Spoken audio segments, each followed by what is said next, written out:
Hello friends, तो आज हम हिमांक के अवनमन के बारे में जानकारी करेंगे कि हिमांक का अवनमन कहते किसे हैं। जो आपने क्वथनांक का उन्नयन पढ़ा था वो सेम इसी की तरह है, बस थोड़ा इसमें अधिक होता है और उसमें कम होता है। ठीक, इसे कहते क्या है कि किसी बिलियन का हिमांक। हिमांक का मतलब होता है फ्रीजिंग, मतलब इसको इंग्लिश में बोलते हैं फ्रीजिंग, फ्रीजिंग पॉइंट। जैसे भी कोई चीज हमारे पास होती है, बर्फ या पानी, ये सारी जम जाना, उससे कम उसका विलायक कम हो जाना, उसी को हम क्या कहते हैं, हिमांक। तो क्या है कि किसी बिलियन का हिमांक हमेशा उसके शुद्ध विलायक के हिमांक से कम होता है। इसी को हम क्या कहते हैं, हिमांक का अवनमन कहते हैं।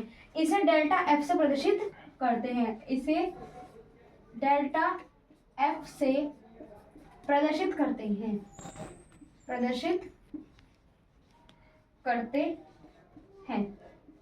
ठीक, इसे प्रदर्शित करते हैं डेल्टा एफ से। अब समझ में आया, हमारे पास कोई बिलियन है। ठीक, एक जार के अंदर क्या है, बिलियन। ठीक, इस बिलियन में जो आपके पास शुद्ध विलायक होगा, ठीक, क्या होगा इसमें, विलायक।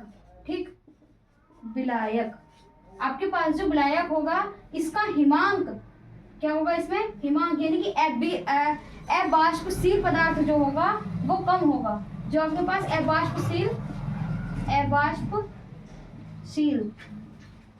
पदार्थ कम होगा, जो आपके पास अबाष्पशील पदार्थ कम होगा उसी को हम हिमांक के इसी अंतर को क्या कहते हैं, अवनमन कहते हैं। ठीक है, अब इसका जो सूत्र बनेगा वो कैसे बनेगा, डेल्टा एफ जो बराबर होगा, समानुपाती होगा, किसके होगा, मोलल के। ठीक, तो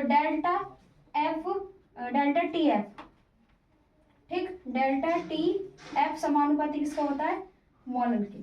ठीक, इसका हम इसका सूत्र चेंज कर समानुपाती का चिन्ह हटाएंगे, क्या रहेगा, डेल्टा टी एफ समानुपाती का चिन्ह हटाकर क्या रहेगा, के एफ।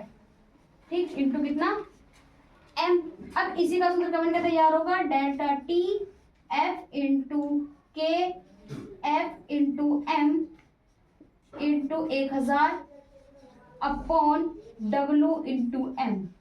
ठीक, ये हिमांक का अवनमन का सूत्र है। ठीक, अब इस पे जो डेल्टा टी एफ है उसे हम बोलेंगे हिमांक का अवनमन। क्या बोलेंगे, हिमांक का अवनमन। यहाँ लिख देती हूँ मैं, देख लेना एक बार आप, डेल्टा टी एफ हिमांक का अवनमन, हिमांक का अवनमन। ठीक, आपके पास डेल्टा टी जो के है, डेल्टा के एफ,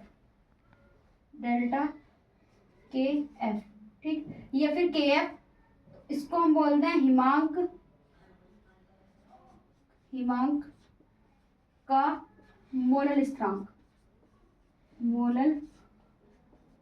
स्थिरांक, ठीक, एम आपके पास क्या हो गया, विलय का भार।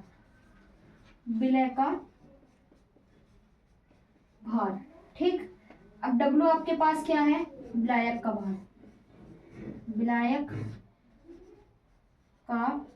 भार, ठीक, और M हो गया आपके पास अणुभार, विलय का अणुभार, ये होगा विलय का अणुभार। ठीक, W विलय का अणुभार, विलय का अणुभार। ठीक, विलय का, ये होगा विलायक का भार, विलायक का भार। ठीक है, किसी बिलियन के हिमांक का हमेशा उसके शुद्ध विलायक के हिमांक से कम होता है, और जो आपका क्वथनांक था वो हम क्या होता था, शुद्ध विलायक से अधिक होता था। ठीक, इन दोनों में यही फर्क है। अब इससे आगे कल जानकारी करते हैं। धन्यवाद।